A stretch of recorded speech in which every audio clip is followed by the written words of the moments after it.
You will see that there is an example which has been done for you. The conversation relating to this will be played first. Good morning, ma'am. Can I have a word with you if you are free? Good morning. Yes, tell me. Ma'am, I'm unable to understand why my scores are so low, despite the fact that I'd worked hard. I saw your marks. You did not score well in history and science. What is the reason? Are you facing any difficulty in the class? Or are you unable to understand the respective subject teachers? The student did not score well in history and science. So the correct statement is the student scored badly in history and science, which is written as an answer for the example. Now listen carefully and answer questions 1 to 5. Good morning, ma'am. Can I have a word with you if you are free? Good morning. Yes, tell me. Ma'am, I'm unable to understand why my scores are so low, despite the fact that I'd worked hard. I saw your marks. You did not score well in history and science. What is the reason? Are you facing any difficulty in the class, or are you unable to understand the respective subject teachers? No, ma'am, I've no problem in understanding in the class, and I do not take much leaves. I attend my classes regularly. My notes are always complete, and I sit in the front row of my class. Then where is the problem? Even though my notes are complete, but when I'm revising the material, I'm unable to understand my own notes. I feel I am lost. Now that's the problem. I think you just write your notes in the class without concentrating. I believe you should review your notes soon after your class gets over. You should not delay in reviewing. You may do it during the class break, which you get and make corrections, and if you fail to understand, then you can ask from the respective subject teacher during the next class. You will be able to seek all clarifications. Basically, you should be connected with your notes on a daily basis. Don't give a gap. Such kind of follow-up will make your learning more consistent and confident. That is a very nice advice. I will surely review my notes on a regular basis. And also, I would like to tell you that I feel tired in the evening. I face difficulty in concentrating while studying. You should make a timetable and then study. Take a short break after every 1 or 2 hours. Never study continuously for more than 2 hours. Take small time out, and very important is that you should sleep for at least 7 hours daily, as it keeps your mind and body healthy. Rest will help you in removing clutters in your mind.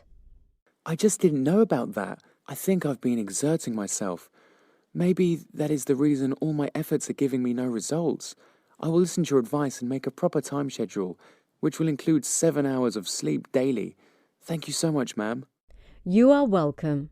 Take care of your health and wish you all the best. Now you will hear a conversation between the professor and the counsellor. Look at questions 6 to 10.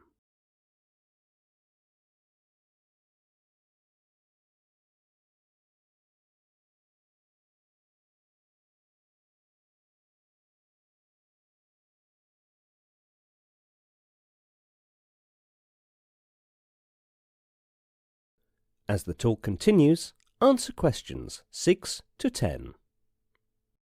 Good morning, sir. How are you? Good morning, ma'am. I'm fine, thank you. How are you? I'm doing well. Actually, I wanted to speak about something with you. Yeah, sure, why not? What is it about? I have been noticing for a while that some students, even though are sincere towards their studies, but are still unable to score good marks in their subjects. Yes, even I noticed the same, and I've already started working on it. I'll be organising a counselling session and workshop for all students, and good suggestions will be provided. So, what kind of workshops are you planning to organise? I've planned workshops for students who are interested in meditation and importance of entertainment. Meditation. Meditation for those students whose mind is not at rest and who find difficulty in concentrating. And what kind of entertainment stuff? Guiding students to watch some comedy channels, it is a kind of stress buster, as you see young children are more relaxed because they watch cartoons. That is an interesting method. Hope this benefits the students. I believe it will surely help the students to focus and have a relaxed mind and not a casual attitude. I agree. Okay, see you. I have to go to my class. Okay, ma'am. That is the end of section 1. You will now have some time to check your... Now turn to section 2. Section 2. You are going to hear some motivational tips on the topic Small Steps to Success, given by Mr. Moss, who is a professor of management science. First look at questions 11 to 16.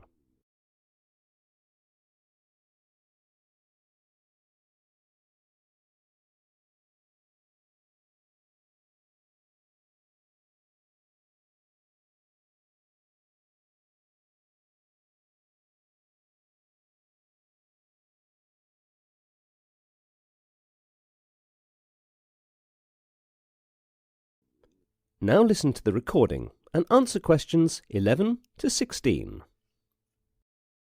Too much success seems to come suddenly. When you observe others and what they have achieved, you usually don't appreciate what it's taken for them to get where they are.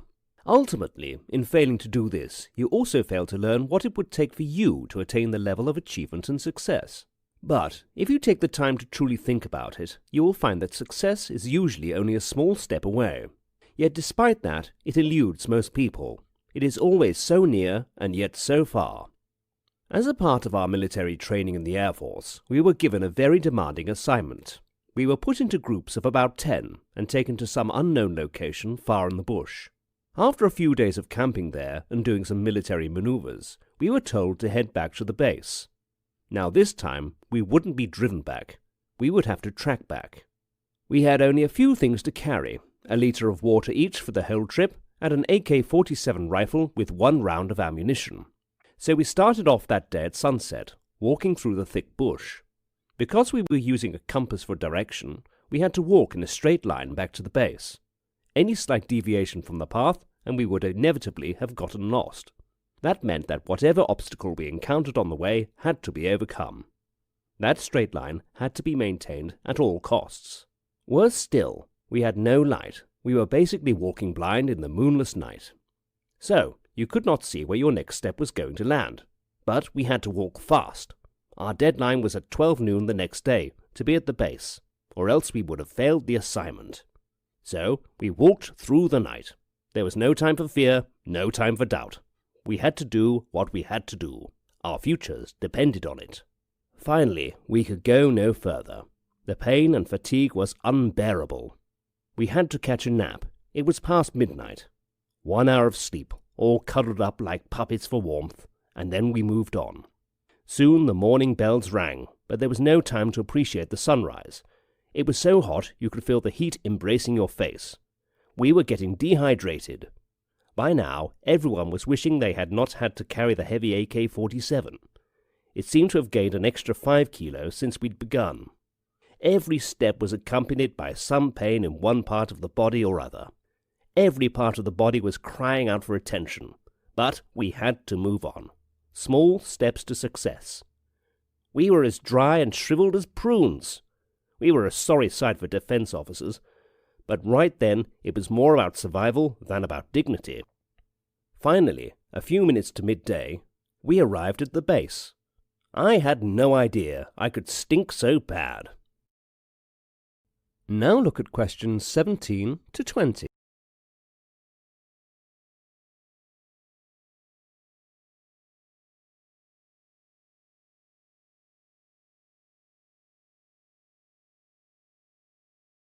As the talk continues, answer questions 17 to 20.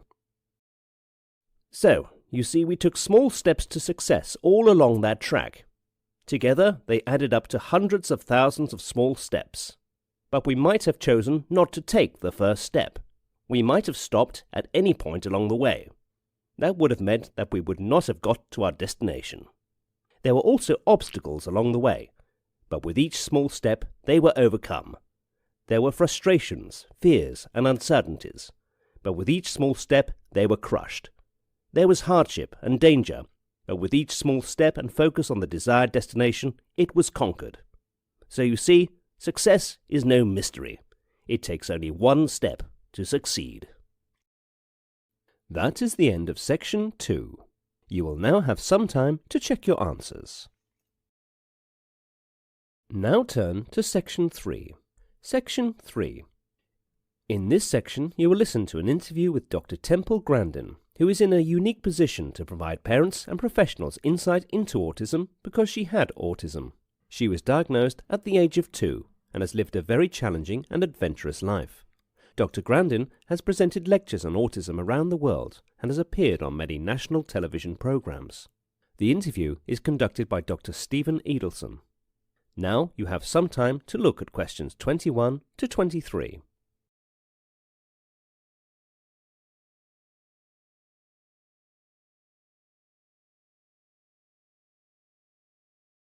Listen to the interview conversation and answer questions 21 to 23. What is your earliest recollection and how old were you? I was in a summer program when I was just a real little child, about 3. I can remember playing around in a wading pool. When I was 3.5 years old, I can also remember quite a few things. I can remember the frustration of not being able to talk. I knew what I wanted to say, but I could not get the words out, so I would just scream. I can remember this very clearly. I can remember a time when I was in speech therapy in nursery school. The teacher was using a blackboard pointer to point to the students to do something, and I was just screaming every time she aimed the pointer at me. I screamed because I was taught at home that you should never point an object at a person because it could poke out your eye. What do you suggest to the parents who have autistic children?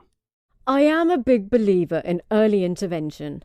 You've got to keep autistic children engaged with the world. You cannot let them tune out. Research is starting to show that a child should be engaged at least 20 hours a week. I do not think it matters which program you choose, as long as it keeps a child actively engaged with a therapist, teacher, or parent for at least 20 hours a week. Now look at questions 26 to 30.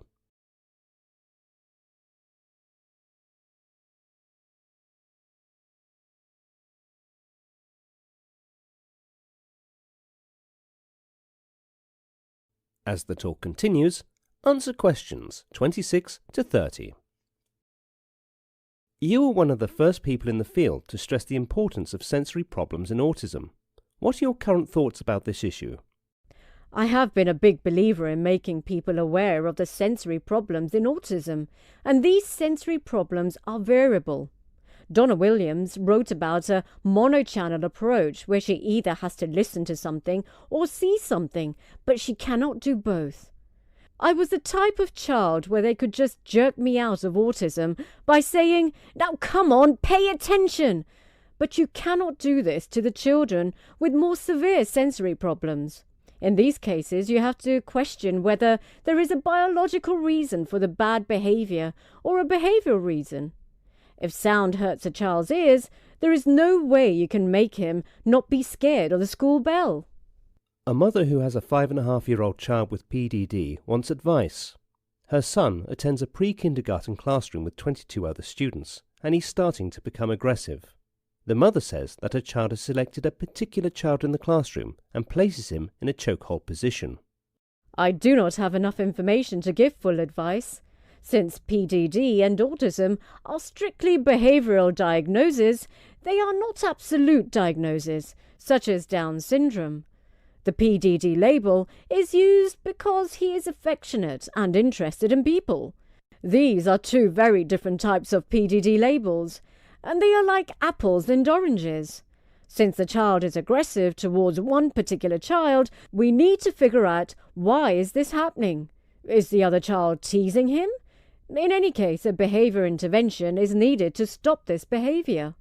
Thank you, Doctor, for sparing your time and talking with us. It was a great pleasure in having a conversation with you.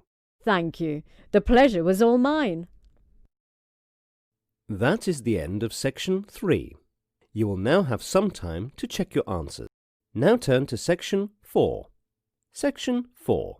You will hear a lecture given by a geography lecturer to his students related to seahorse and its species. First, you have some time to look at questions 31 to 40.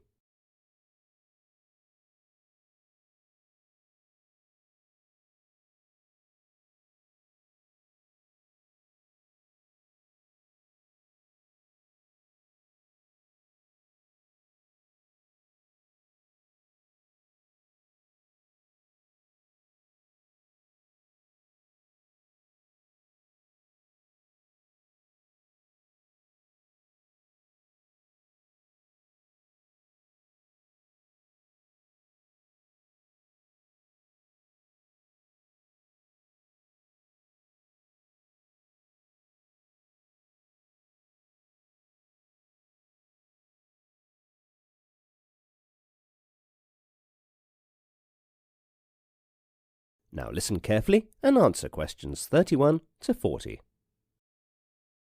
Seahorse is the name given to 54 species of marine fishes in the genus Hippocampus. Hippocampus comes from the ancient Greek hippo, meaning horse, and campos, meaning sea monster. Seahorses are mainly found in shallow tropical and temperate waters throughout the world, and live in sheltered areas such as sea greases beds, estuaries, coral reefs, or mangroves. 4 species are found in Pacific waters from North America to South America. In the Atlantic, H. erectus ranges from Nova Scotia to Uruguay.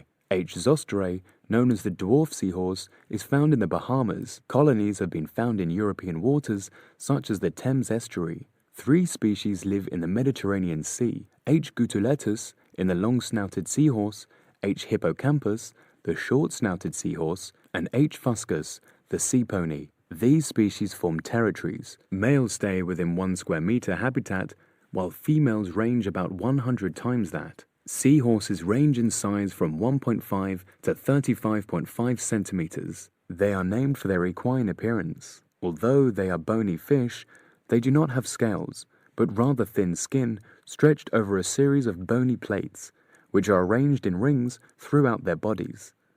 Each species has a distinct number of rings. Seahorses swim upright, another characteristic not shared by their close pipefish relatives, which swim horizontally. Razorfish are the only other fish that swim vertically like a seahorse. Unusual among fish, a seahorse has a flexible, well-defined neck. It also sports a coronet on its head, which is distinct for each individual. Seahorses swim very poorly, rapidly fluttering a dorsal fin and using pectoral fins located behind their eyes to steer.